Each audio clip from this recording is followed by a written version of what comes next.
Sepak bola pemersatu bangsa. Jangan sampai kita terpecah belah. Kembali lagi di Sliding Tackle.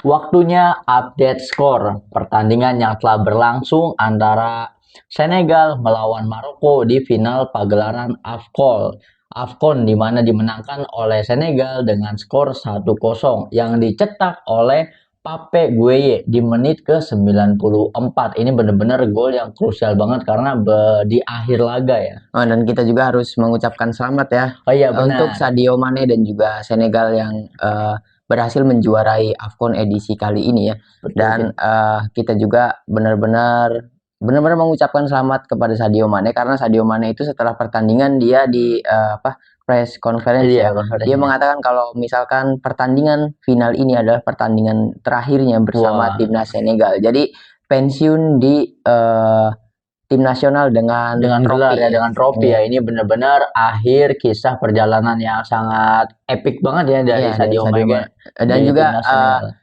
yang pasti ini membuat Ronaldo sedikit gimana ya? iri ya karena Iya. Ronaldo musim ini kan 0 trofi Masih sedangkan 0 trofi. temannya di Al Nassr mendapatkan trofi yang wah gitu Iya, prestisius ya. untuk tim nasionalnya. Jadi menurut lu Benar-benar. apakah Ronaldo iri atau enggak kepada Mane? Kalau Ronaldo iri karena Mane dapetin trofi sih nggak terlalu ya, karena yang ada di benak Ronaldo itu hanya gol, Wah, gol betul. dan gol. Ya. Jadi trofi nanti dulu, yang penting Yang skor. penting skor. Yang penting OTW, ngegolin ya. OTW gol 10.000 ya. Ya, Mantap. Nah, kita juga big respect ya kepada Maroko karena meskipun Senegal yang menjuarai AFCON, tetapi kan top skor dan juga kiper terbaik ada dari Maroko ya. Betul sekali. Dan kita juga sedikit kasihan kepada Brahim Diaz karena dia gagalnya lewat titik putih ya. Dan dia nangis terus-terusan. Kabarnya sampai sekarang masih nangis. Masih menangis. Masih menangis. Kita lanjut lagi, datang dari La Liga. Ada pertandingan antara Real Sociedad melawan FC Barcelona, di mana FC Barcelona gagal untuk memperlebar jarak ya. Di mana skor berlangsung 2-1 dimenangkan oleh Real Sociedad. Dan gol dicetak oleh Oyarzabal di menit ke-32 dan juga Gonzalo Guedes di menit ke-71. Sedangkan satu-satunya gol dari FC Barcelona dicetak oleh Marcus Rashford di menit ke-70. Ini sayang banget ya, tidak bisa memanfaatkan momentum untuk menjaga jarak lebih jauh lagi ya dari peringkat keduanya. Dan hasil pertandingan ini yang pastinya Real Madrid dan juga Kylian Mbappe yang senang ya. Ya benar. Karena benar-benar Real Madrid bisa menyusul poin dari Barcelona. Masih ada harapan untuk bisa mengejar pemuncak klasemen yaitu FC Barcelona. Kita lanjut, kabar dari Premier League. Ada pertandingan yang gak kalah seru yaitu pertandingan antara Aston Villa melawan Everton, di mana dalam pertandingan kali ini win streak 11 pertandingan tidak terkalahkan dari Aston Villa akhirnya pecah juga, di mana skor pun berakhir 0-1 untuk kemenangan Everton. Dan gol dicetak oleh Barry di menit ke-59. Ini sayang banget ya. Dan di video sebelumnya kan kita sudah ngomong jika Aston Villa berhasil memenangkan match ini melawan Everton, dia akan menduduki peringkat 2.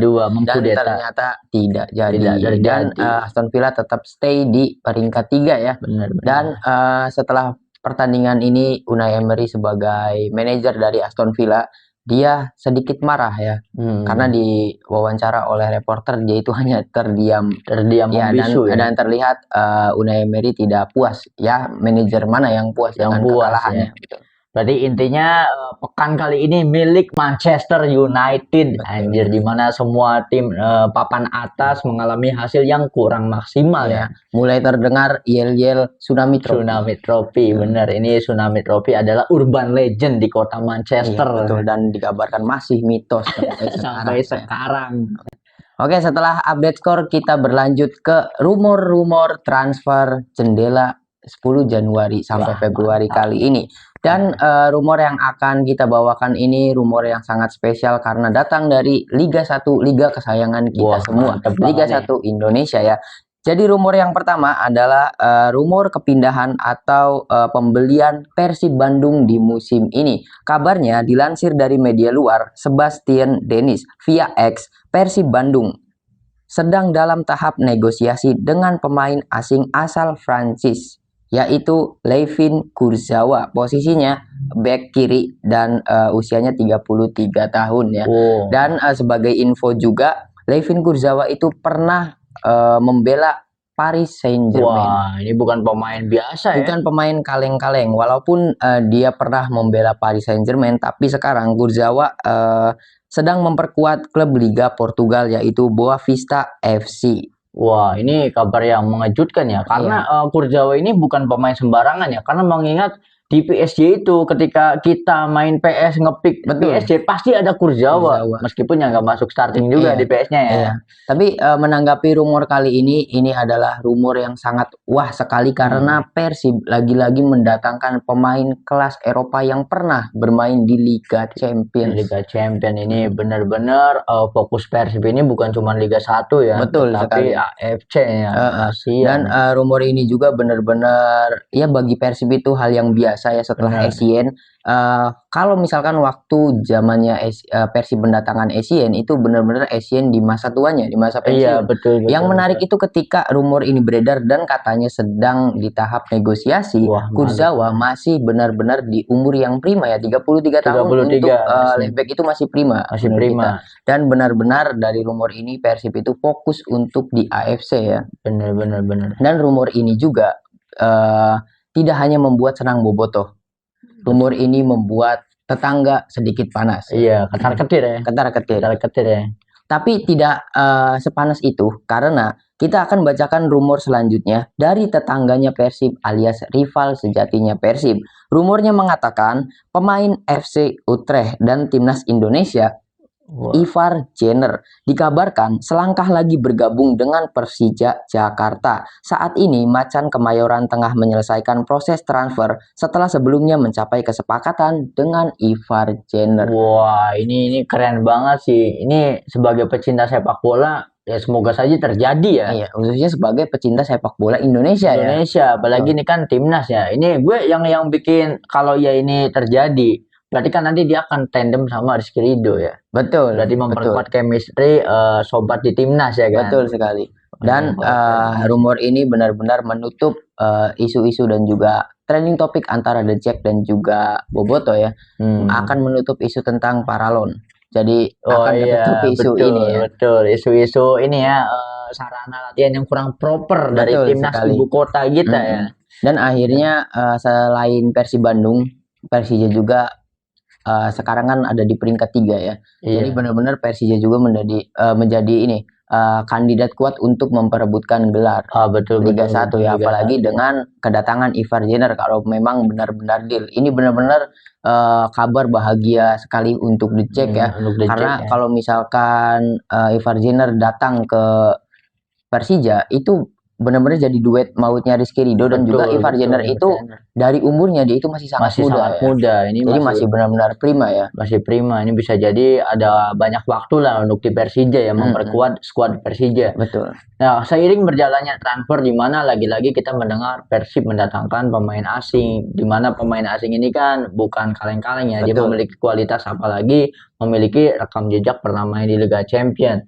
Nah, mendengar kabar transfer seperti ini, gue berharap ya klub-klub yang lain juga melakukan hal yang sama. Dalam artian memperkuat komposisi pemainnya ya, mendatangkan pemain-pemain berkualitas. Tetapi kan lagi-lagi masalahnya ada di budgeting ya. Dan gue berharap ketika Liga 1 ini bergulir dan semakin antusias masyarakat menonton, Liga menjadi lebih stabil, gue sih berharap akan ada banyak investor-investor yang berani menginvestasikan modalnya kepada klub-klub yang lain. Sehingga masa kejayaan Indonesia Super League akan bangkit lagi ya. Di mana para tim-tim yang lain, klub-klub yang lain itu memiliki tidak ada kesenjangan yang terlalu tinggi dengan Persib Bandung. Betul sekali. Karena yang kita lihat sekarang ini Persib Bandung itu levelnya udah bukan di level Liga 1. Dia levelnya udah bisa disamain sama level-level kayak standar-standarnya liga di Thailand, standar-standarnya di Asia lah ya. Gue berharap sih ekosistem Liga 1 Indonesia ini akan semakin baik. Gimana menurut? Iya, jadi masalah investor juga Persib kan kita tahu salah satu klub yang tidak mengandalkan APBD daerahnya ya. Iya, Sedangkan betul. klub-klub lain itu masih mengandalkan APBD dari daerahnya masing-masing ya. Iya, Jika betul. memang investor mulai berdatangan dengan rumor-rumor yang bahwa Persib bisa mendatangkan pemain-pemain kelas Eropa, kelas Iya, dunia ke Bandung itu ya semoga saja tadi hal iya. ini diterapkan oleh klub-klub yang lain Klub gitu. yang Tapi lainnya. dengan syarat klub-klub yang lain itu ya ada suntikan dari Iya, investor-investor asing investor-investor atau asing. investor lokal yang memang old money gitu ya. Iya, bener, Old Money ibaratnya berani menginvestasikan modalnya untuk supaya Liga 1 ini bergulir dengan seru karena kompetitif ya. Betul Jangan sekali. sampai ada kesenjangan level. Gue jujur meskipun apa ya suka dengan progresnya Persib Bandung, tapi jangan sampai progresnya ini meninggalkan klub-klub yang lain gitu, sehingga Heeh. jaraknya timpang banget ya, terlalu jauh ya. Gue pengennya lebih lebih bagus sih, kompetitif itu lebih bagus, tidak ada jaminan untuk peringkat satu ya. Jadi Betul. apa perebutan gelarnya itu sengit banget ini. Betul sekali. Karena di Indonesia itu benar-benar klub yang bisa sustain, yang bisa dikatakan sustain itu stabil ya cuma Persib dan juga Persija. Kalau misalnya kita ngomongin ISL zaman dulu, juara-juara ISL seperti Sriwijaya, Iya. Persipura, bahkan Semen Padang Semen juga sekarang Padang. udah kemana gitu Mas. Iya, Udah di benar Liga benar 2 benar. dan mereka masih ya semoga aja dengan bertambahnya waktu mereka bisa apa ya merekonstruksi dari manajemen atau juga dari Iya. pemain-pemainnya bisa bangkit kembali gitu. Iya benar bisa catch up dengan progresnya Persib Bandung ya. Mm-mm. Dan gue juga berharap ketika banyak sekali pemain asing berkualitas yang datang ke Liga 1 itu bukan melemahkan potensi putra daerah atau Betul. pemain lokal ya, tetapi sebaliknya. Jadi pemain lokal itu mendapatkan trigger motivasi lebih untuk bisa bersaing setidaknya setara lah dengan pemain-pemain asing yang berdatangan di Liga 1 ini. Jadi secara tidak langsung meningkatkan kualitas dari pemain lokal. Sama seperti yang terjadi di timnas. Ketika banyak pemain, ini bukan naturalisasi ya, memang Diaspora ya, pemain diaspora diaspora. ya. Ketika ada banyak sekali pemain-pemain dari luar yang biasa main di liga-liga Eropa gitu ya. Ketika datang ke timnas itu bukan melemahkan talenta lokal atau pemain lokal ya, tapi justru meningkatkan standar untuk menjadi next level.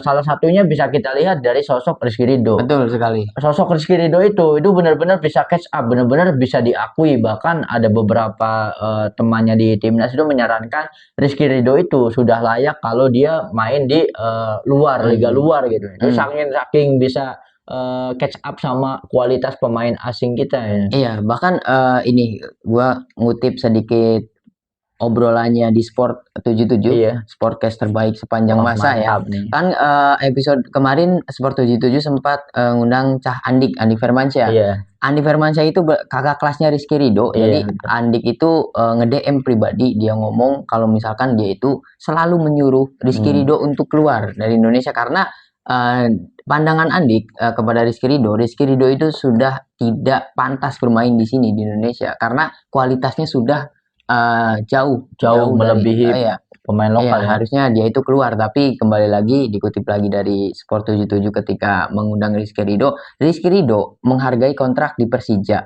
Dan juga gini, Rizky Ridho itu memiliki keinginan untuk bermain di luar negeri. Iya. Tapi dia juga ngomong belum ada tawaran yang datang. Oh, betul betul betul. Jadi kita tinggal tunggu aja kabar baik dari Rizky Ridho, tapi seenggaknya ketika Rizky Ridho stay main di Liga 1, ya harapannya nggak usah ke liga lain untuk mendapatkan liga yang kompetitif karena Liga 1 juga akan menjadi sekompetitif liga yang lain. Betul sekali. Benar, Tapi benar. harapan gua semoga Komo FC semoga bisa Wah, mantap tertarik nih. tertarik Mantap kepada Rizky Ridho ya. kalau sampai Como bisa ya, keren banget nih. Biar ketemu sama Ajay Ices ya di Iya, Serie A. benar. Sama Emil Audero. Sama Emil Audero lagi. Ada isu-isu rumor yang lainnya, Sen? Untuk rumor mungkin cukup sampai di sini untuk rumor transfer, tapi kita kembali ke Persib Bandung. Jadi Oh ya. ada breaking news. Ini adalah sebuah statement dari CEO Deputi CEO PT Persib Bandung Bermartabat, yaitu Aditya Putra Herawan. Jadi statementnya isinya seperti ini. Jujur kami sangat positif dan yakin bahwa Liga 1 akan berpikir positif dan mempertimbangkan jadwal ulang. Karena Persib berjuang bukan hanya untuk Bandung atau Jawa Barat, tapi untuk Indonesia. Jadi statement ini muncul karena Persib mengajukan laga Persib Bandung melawan Borneo ya. Melawan Borneo FC itu untuk diundur. Karena manajemen Persib merasa pertandingan melawan Borneo itu sangat berdekatan dengan pertandingan di AFC. Oh iya iya Itu iya, jadi iya. menurut manajemen Persib hal itu sangat-sangat membuat Membebani Persib Bandung ya. Persib Bandung dan juga membebani para pemain Para pemain karena karena jadwal jadwal yang terlalu terlalu padat. padat. Dan untuk isu ini ya kan lagi sering dibahas juga dari tahun-tahun kemarin. Ini juga sudah terjadi di Eropa karena jadwal yang terlalu Iya padat. terlalu padat itu. Dan menurut gua respon dari CEO Persib ini benar-benar apa ya sangat mewajarkan gitu. Iya, Sangat mewajarkan karena memang Persib kan betul sekali tidak hanya mewakili Jawa Barat atau Iya. Bandung karena sekarang Persib sedang Mengharumkan melakoni nama ya liga juga ya. nama Indonesia ya di AFC Indonesia. gitu.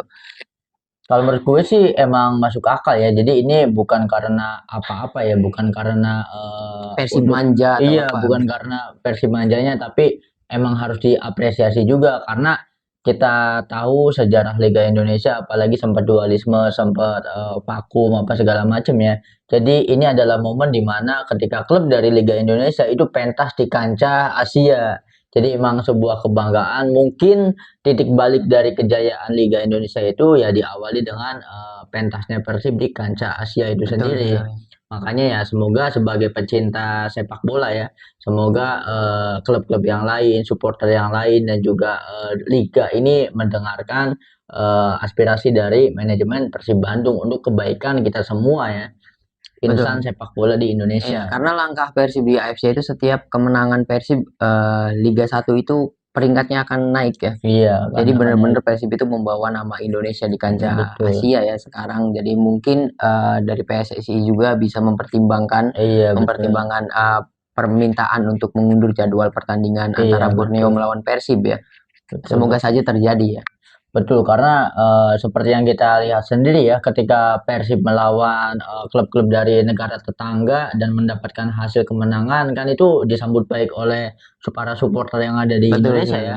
Ketika dia berhasil mengalahkan klub dari Malaysia, bahkan mengalahkan klub dari Thailand, secara tidak langsung para pecinta sepak bola di luar region Indonesia itu sudah mulai melirik Liga Indonesia karena memang ternyata dari segi permainan juga sudah bisa catch up lah dengan Liga Thailand. Nah, justru seperti yang kita bahas sebelumnya, itu adalah sarana promo untuk investor-investor yang akan melirik Liga Indonesia itu sendiri. Iya. Jadi mungkin setelah adanya Persib unjuk gigi di kancah Asia, mungkin banyak para investor yang mulai melirik Liga 1 dan ternyata ada beberapa orang yang melihat bahwa Liga 1 itu memiliki progres yang baik untuk bisa mencapai kejayaannya kembali ya.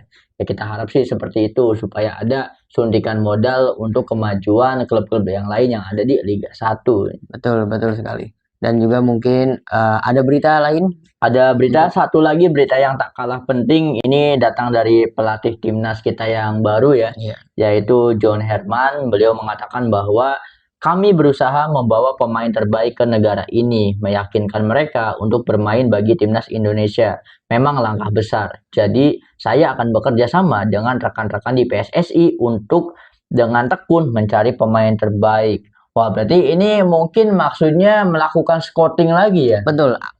Dari statement John Herman Herman terbaru ini. ini nampaknya akan ada pemain diaspora baru ya. Oh, diaspora baru. Karena memang John Herman itu fokus mencari pemain lain di luar Indonesia. Oh, di luar Mungkin Indonesia. akan ada pemain-pemain diaspora baru ya yang akan didatangkan oleh John Herman dan hal ini juga sepertinya memang harus dilakukan karena AFF yang akan mendatang John Herman itu sudah ngomong ada beberapa pemain yang tidak bisa didatangkan seperti Jai Ijes itu tidak bisa didatangkan, tidak akan memperkuat timnas di AFF nanti karena memang peraturan Serie A, peraturan FIFA juga mereka tidak membolehkan Jai Ijes untuk datang membela timnas ya.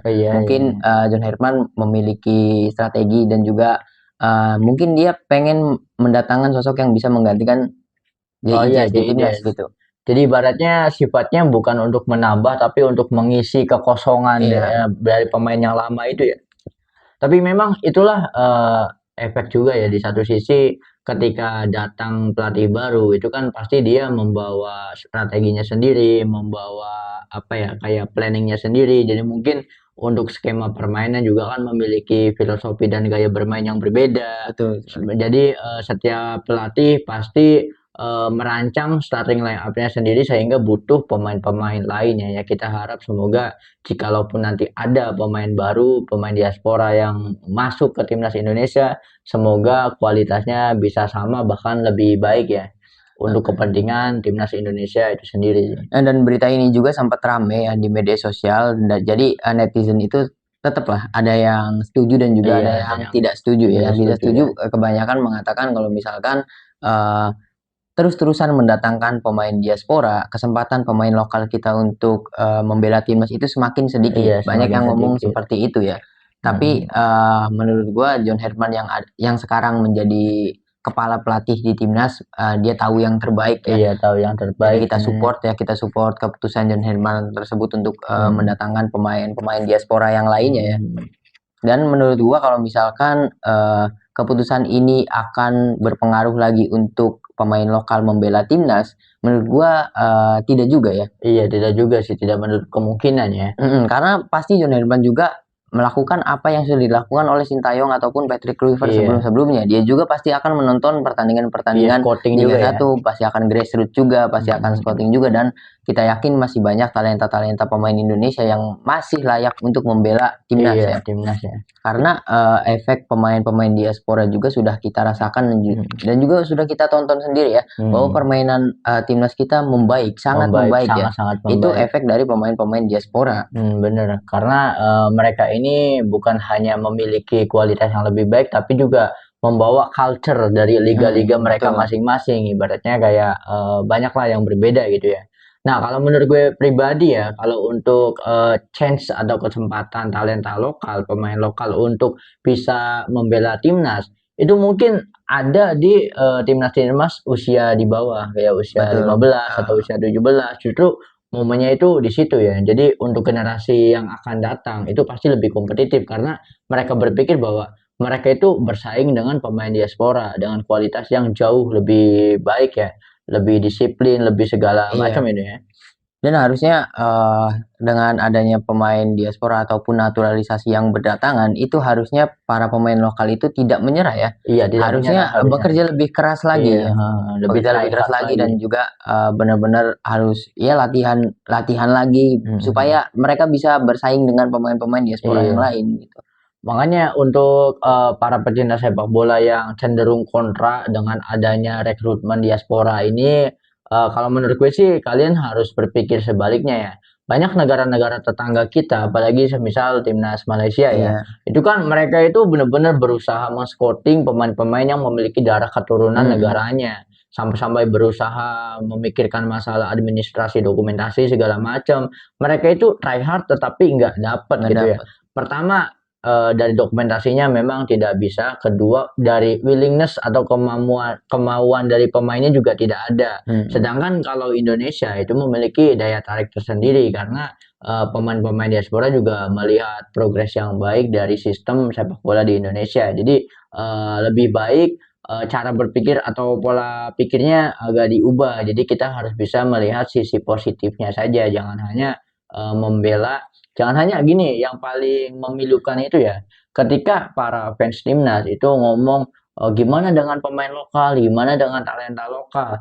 Nah, pertanyaannya, kalau talenta lokalnya saja tidak berusaha untuk mengimbangi kualitas diaspora, alias tidak disiplin, masih sama seperti kualitas pemain kita di zaman dulu, tidak mau improve, ya jangan salahkan pelatih yang memutuskan untuk mencari pemain yang lebih baik gitu ya. Jadi ya ini adalah sekali lagi keputusan ini menurut gue sih adil ya, tetap fair untuk semuanya ya. Ya, dan untuk pemain lokal yang merasa minder, bahkan ada salah satu legend timnas yang akibat kebijakan diaspora ini, dia sudah memutuskan untuk pensiun dini, salah satunya Evan Dimas ya. Karena dan dia juga udah berstatement jika regulasi pemain asing masih seperti ini, dia tidak akan ikut pokoknya tidak akan bermain bola di Liga 1 ataupun timnas lagi ya. Menurut gue pemain-pemain muda harusnya jangan lihat seperti itu, lihatlah Rizky Ridho ya. Nah betul, yang harus jadi ini tuh patokan Rizky Ridho. Untuk pemain muda juga harusnya Rizky Ridho itu jadi role model untuk pemain-pemain muda bahwa pemain lokal juga masih bisa gitu, masih bisa bersaing dengan pemain-pemain diaspora gitu. Bener-bener. karena tujuan kita kan melihat timnas menang ya, Betul. ibaratnya kan.